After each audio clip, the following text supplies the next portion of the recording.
Hello বন্ধুরা, তোমরা সবাই কেমন আছো? আশা করি সবাই খুব ভালো আছো। ব্লগ উইথ দীপা চ্যানেলে সবাইকে স্বাগত। আজকে বানাবো ডিম দিয়ে ভাত ভাজা।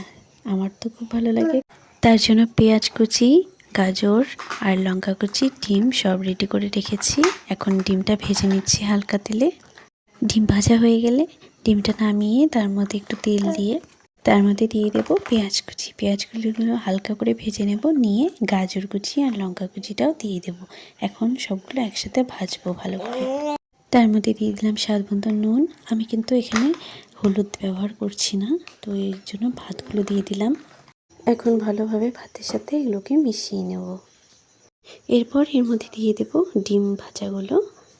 তো এখন আরেকটু লবণ দিয়ে নিলাম। এখন দেব গরম মশলা। গরম মশলাটা আমি আগেই দিলাম। তো এবার ভালোভাবে ভেজে নেব। ভাজা হয়ে গেলে এর মধ্যে দিয়ে দেব ম্যাগি মশলা। আরেকটু নেড়ে চেড়ে দিয়ে দেব ধনিয়া পাতা।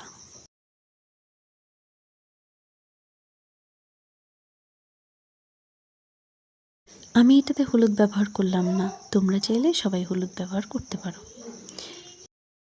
আমার রান্না কমপ্লিট। তো সবাই একবার এভাবে ট্রাই করে দেখো, অবশ্যই ভালো লাগবে। আজকের মতো টাটা।